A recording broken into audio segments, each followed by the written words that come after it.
আজকে চটজলদি বিরিয়ানি রেসিপি করে দেখাবো, যেটা প্রেসার কুকারে করে দেখাবো। দেখবে বিরিয়ানি চালগুলো কত সুন্দর নরম ও গোটা গোটা থাকবে। বাড়িতে আমরা যেভাবে চিকেন রান্না করি সেভাবেই চিকেনটাকে রান্না করে নেব। এবার প্রেসার কুকারে চিকেন কষাটা নিয়ে নেব। এর মধ্যে হাফ কাপ বাসমতি চাল ধুয়ে দিয়ে দেব। এরপর এর মধ্যে 2 থেকে 3টে কাঁচা লঙ্কা, এলাচ, দারচিনি, লবঙ্গ গুঁড়ো করে দেব। পরিমাণ মতো ঘি, লবণ ও চিনি দিয়ে দেব।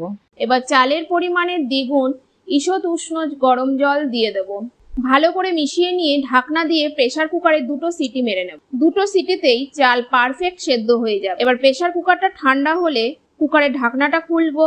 দেখো কিরকম পারফেক্ট বিরিয়ানি তৈরি হয়ে গেছে, একটা চালও ভাঙেনি। কর্মব্যস্তরা কিন্তু খুব কম সময়ে সহজে এই বিরিয়ানি রেসিপিটা তৈরি করে নিতে পারবে। ভিডিওটি ভালো লাগলে চ্যানেলটাকে সাবস্ক্রাইব করে রাখুন, লাইক এবং শেয়ার করতে ভুলবেন না। ধন্যবাদ।